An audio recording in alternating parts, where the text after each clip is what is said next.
بسم اللہ الرحمن الرحیم۔ حرف آغاز۔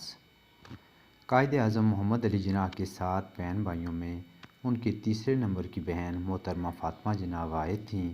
جو نہ صرف اپنے بھائی سے بہت زیادہ مماثلت رکھتی تھیں بلکہ ان کی ذاتی زندگی میں بھی سب سے زیادہ قریب تھیں۔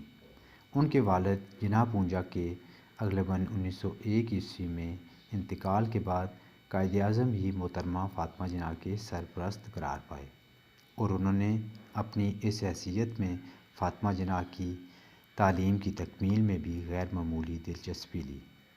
یہ قائد اعظم کی غیر معمولی دلچسپی اور توجہ کا نتیجہ تھا کہ انہوں نے خاندان کی جانب سے شدید مخالفت کے باوجود اس وقت یعنی 1902 میں فاطمہ جناح کو باندرا کانوینٹ اور بعد ازاں 1919 میں کلکتہ کے ڈاکٹر احمد ڈینٹل کالج میں داخلہ دلوایا، جبکہ ایک خوجہ لڑکی کا کانوینٹ یا ایک پیشہ ور تربیتی کالج میں داخلہ لینا روایتی اقدار کے منافی سمجھا جاتا تھا۔ پھر جب فاطمہ جناح فارغ التحصیل ہوئیں تو جناح نے بمبئی میں ایک ڈینٹل کلینک کھولنے کے خیال کی نہ صرف تائید کی بلکہ 1922 میں اس خیال کو عملی شکل دینے میں فاطمہ جناح کی معاونت بھی کی۔ قائد اعظم محمد علی جناح کی 1918 میں رتن بائی سے شادی تک تقریباً 8 سال محترمہ فاطمہ جناح اپنے بھائی کے ساتھ مقیم رہیں۔ پھر فروری 1929 میں رتن بائی کے انتقال کے بعد انہوں نے اپنا کلینک بند کر دیا اور وہ جناح کے مکان میں نہ صرف منتقل ہو گئیں بلکہ انہوں نے گھر کے تمام انتظام بھی اپنے ہاتھ میں لے لیا۔ یہاں سے محترمہ فاطمہ جناح اور قائد اعظم کی وہ طویل رفاقت شروع ہوتی ہے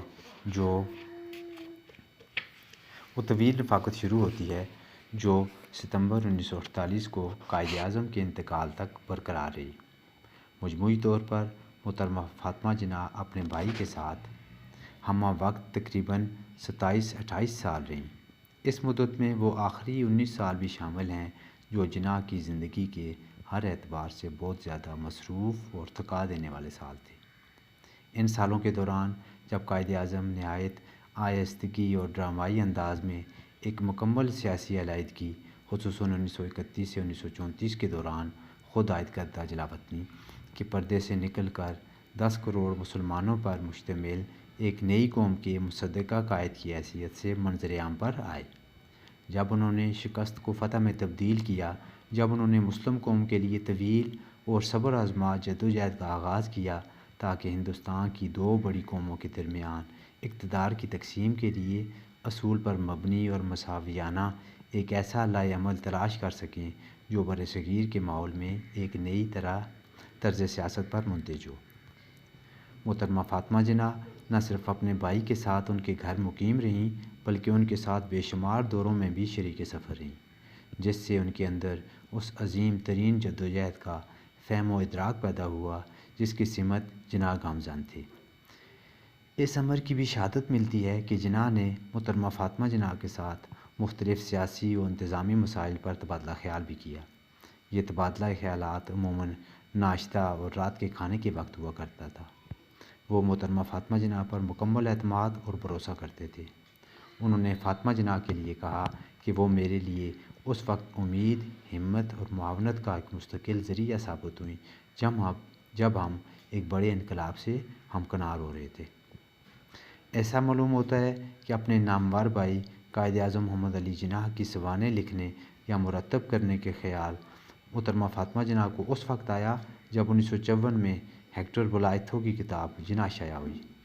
اگرچہ وہ ایک اچھی سوانح تھی مگر اس کا انحصار زیادہ تر جناح کے ہم پیشہ مقربین، سیاسی رفقا اور مبصرین، حتیٰ کہ جناح کے ان معاصرین کی ذاتی یادداشتوں و تاثرات پر تھا جو جناح کی طویل ترین پیشہ ورانہ اور سیاسی زندگی کے دوران کسی بھی عنوان سے جناح کے ساتھ وابستہ رہے۔ چنانچہ اس کا نتیجہ یہ ہوا کہ بلائتھو کی کتاب جناح کی وہ حقیقی تصویر پیش کرنے میں کسی حد تک ناکام رہی جو ان کی عظیم الشان سیاسی جدوجہد اور کارناموں کی روشنی میں سامنے آتی ہے۔